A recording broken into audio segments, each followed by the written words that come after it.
Hey everyone, welcome back to Betrayed and Broken, the only place you get the raw, unfiltered truth about relationships gone wrong. Today's story. Let's just say it's a wild ride, a real nail-biter. So hit that subscribe button now, because you are not going to want to miss what happens next. Trust me.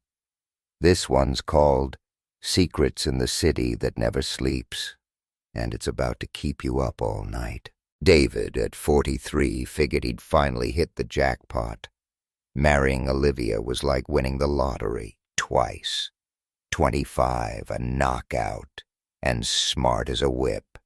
She was everything he'd ever wanted, everything he hadn't even dared to dream of anymore. They'd met 3 years ago at some fancy fundraiser downtown, a gala for the Central Park Conservancy. He'd been there because his company sponsored a table. She'd been volunteering, bright-eyed and full of energy. The age gap? 30 seconds into their first conversation, it vanished. Poof. Like magic. Now, they were living in a killer loft in Tribeca, all exposed brick and city views, spending their weekends browsing furniture catalogs and arguing playfully over baby names. Kids were definitely on the agenda. A when, not an if. Olivia talked about it constantly, her eyes shining with excitement. Olivia had just come back from a girls' trip to Vegas with her best friend, Jessica. Vegas. David had hated the idea from the start. The desert heat, the flashing lights, Vegas.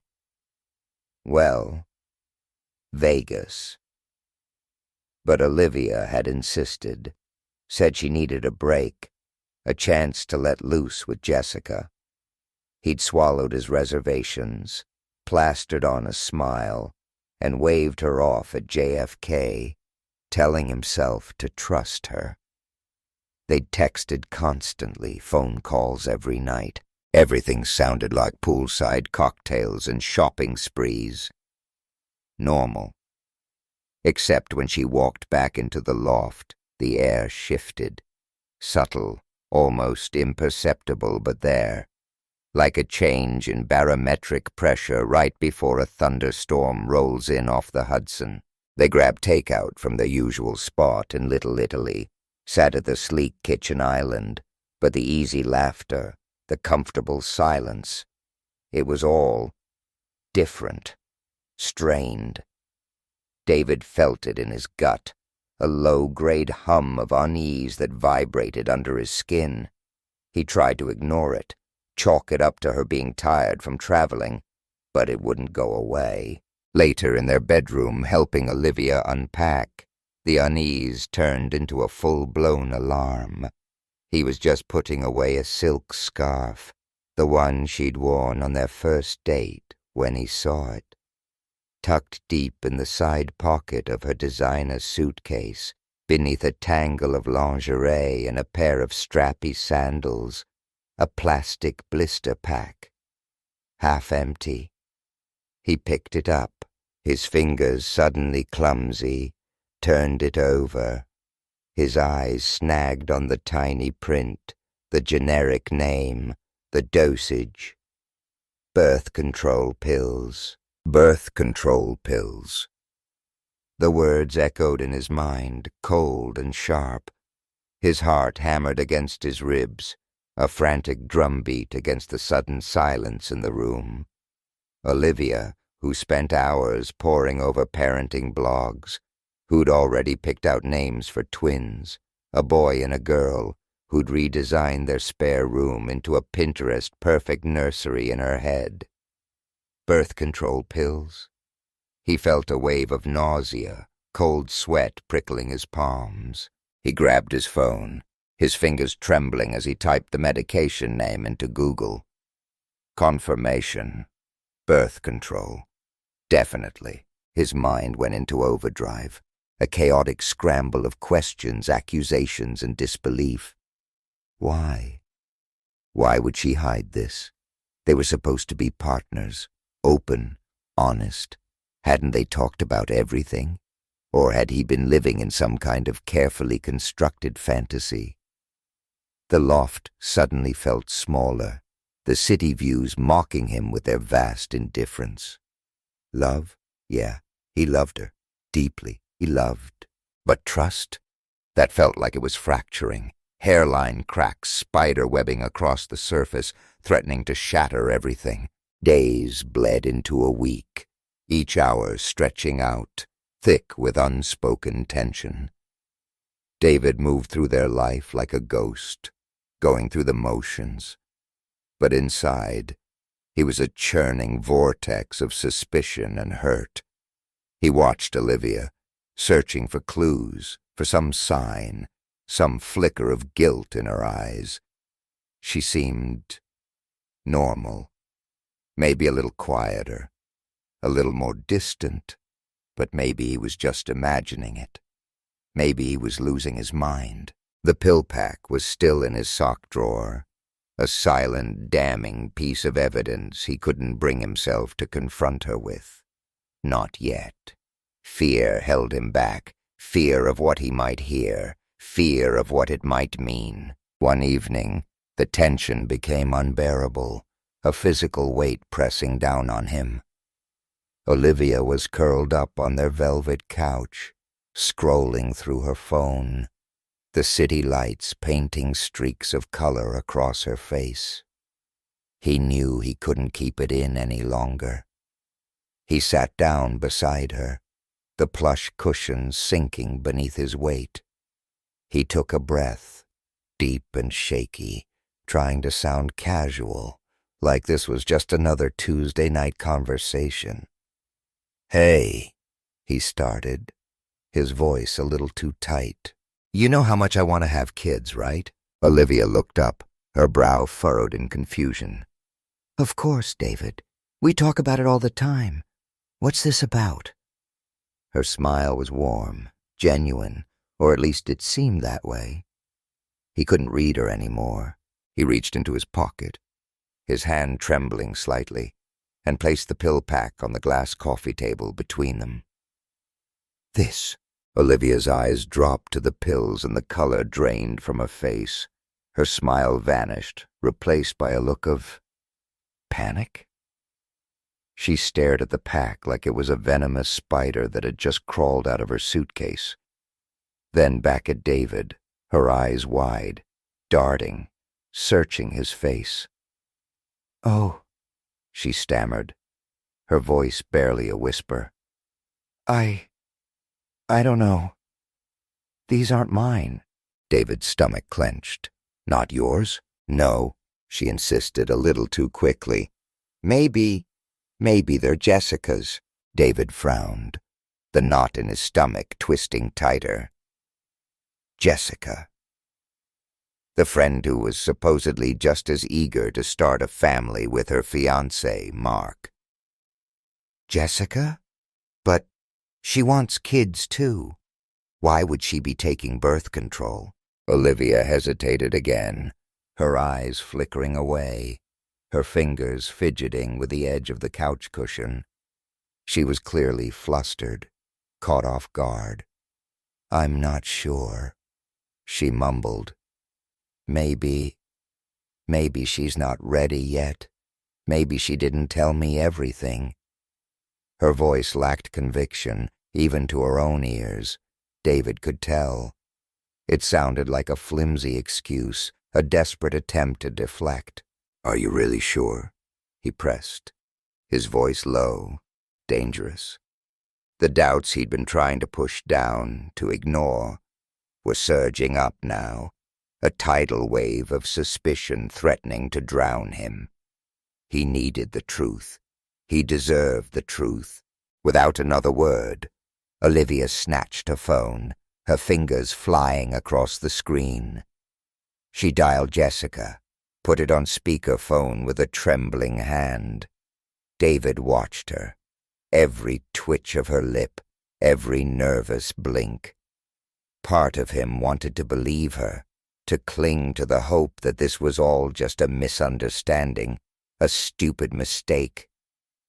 But another part of him, the darker, more cynical part, braced for impact.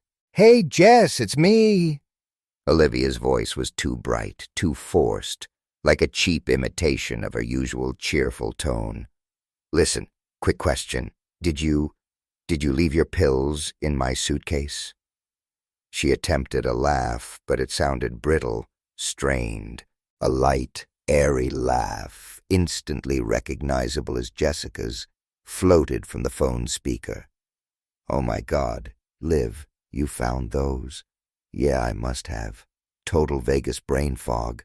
Thanks for grabbing them. You're a lifesaver." Olivia let out a shaky breath, a sigh of what sounded like relief. "See?"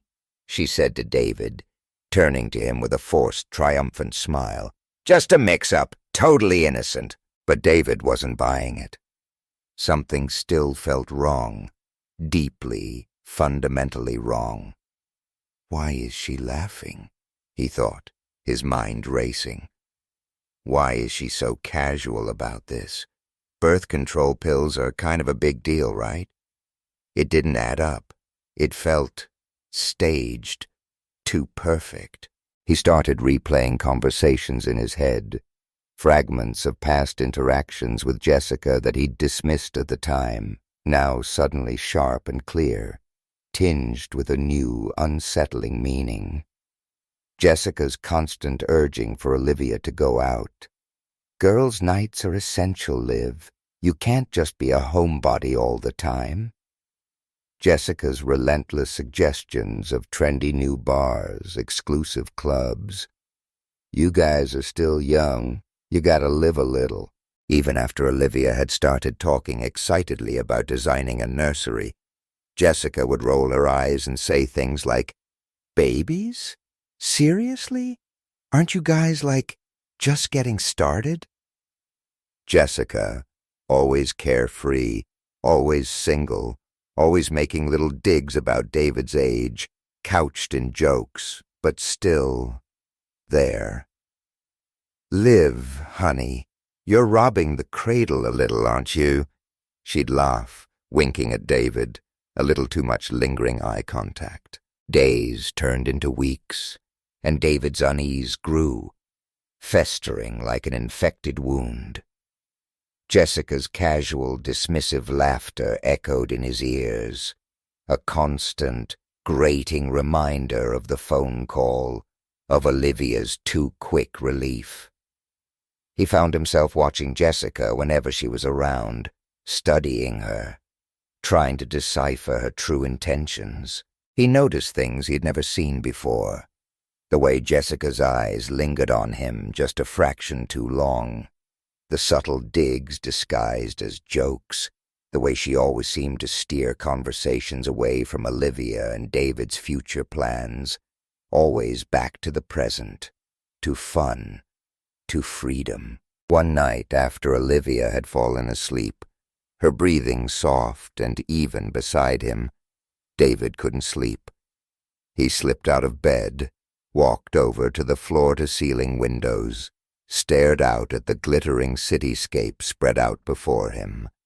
Millions of stories unfolding in the darkness, and he was trapped in his own private drama. A slow-motion car crash of suspicion and doubt.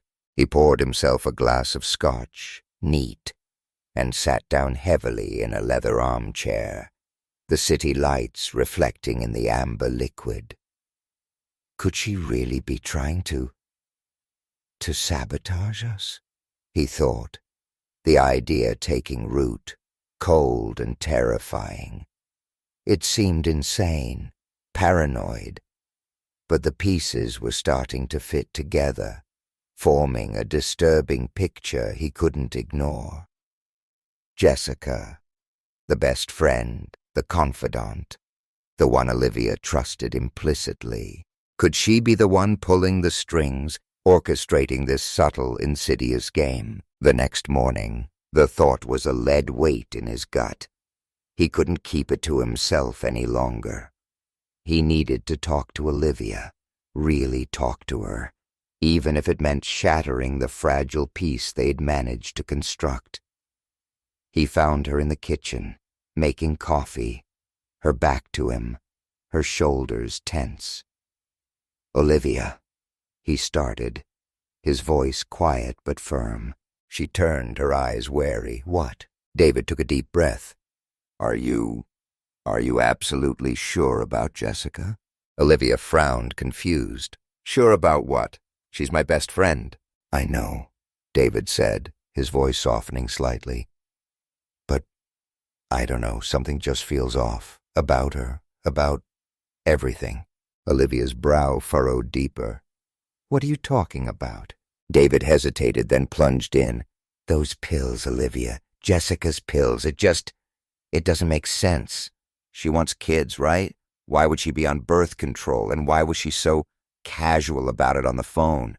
Olivia stared at him, her eyes widening slowly, realization dawning. She opened her mouth to speak, then closed it again, her lips pressed into a thin line. She turned away, walked over to the window, and stared out at the city, her back still to him. The silence stretched out between them, thick and suffocating. Finally she spoke, her voice barely above a whisper. Do you think she lied?" David didn't answer, didn't need to. The question hung in the air, heavy with unspoken accusations and dawning understanding. He watched Olivia, her shoulders slumped, her head bowed. He could see the wheels turning in her mind, the pieces clicking into place, the carefully constructed facade of her friendship with Jessica starting to crumble. Olivia turned back to him, her eyes wide with a mixture of hurt and dawning betrayal. Do you think she set me up?" The question was barely audible, laced with disbelief and a tremor of fear. David reached out, took her hand. "I don't know, Liv," he said, his voice gentle. "But it doesn't feel right. And I think we need to figure out what's really going on." The seed of doubt had been planted, and it was taking root, spreading rapidly through the fertile ground of Olivia's trust in Jessica. Over the next few days, Olivia started observing Jessica with a new critical eye.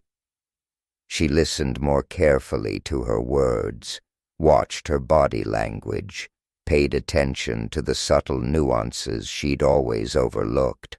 She remembered past conversations, Jessica's veiled criticisms of David, her constant undermining of their relationship, her almost obsessive need to keep Olivia in the single carefree world she inhabited. Olivia started subtly asking around, talking to mutual friends, dropping hints, fishing for information.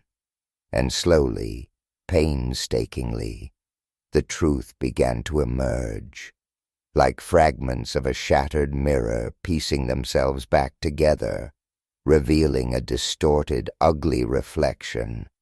Jessica, consumed by envy of Olivia's happiness with David. Jessica, telling anyone who would listen that Olivia was making a mistake, settling for less, throwing her life away on an old guy. Jessica, confiding to a friend, after a particularly boozy brunch in the West Village, that she was secretly in love with David, had been for years, and that she couldn't stand to see him with Olivia. Jessica, admitting to another friend that the Vegas trip wasn't just a girl's getaway. It was a calculated attempt to drive a wedge between Olivia and David, to sow seeds of doubt, to push Olivia back into her single life, leaving David available. The truth, when it finally coalesced, hit Olivia like a physical blow. Betrayal, sharp and agonizing, ripped through her, leaving her gasping for breath. She confronted Jessica, the confrontation explosive, brutal, and heartbreaking. Denials, accusations, tears, and ultimately, the shattering realization that everything she thought she knew about her best friend was a lie. The friendship, built on years of shared secrets and laughter, dissolved into toxic ash. Olivia and David cut Jessica out of their lives, completely, irrevocably. It was a painful amputation, leaving a raw, throbbing wound. But it was necessary. They were both shaken, bruised, and deeply saddened by the betrayal. But in the wreckage of their shattered trust, something stronger began to emerge. Their marriage had been tested, pushed to the breaking point, but it hadn't broken. It had bent, weathered the storm, and emerged, scarred but undeniably stronger. The trust was fractured, yes, but they were committed to rebuilding, piece by painstaking piece, on a new foundation of honesty, vulnerability, and a hard-won clarity about the true nature of friendship and the people they chose to let into their lives. They were okay, more than okay. They were together, in their Tribeca loft, the city lights twinkling outside their window, a silent witness to their resilience, their love, and their unwavering commitment to each other, facing the future, whatever it may hold, hand in hand, stronger than ever.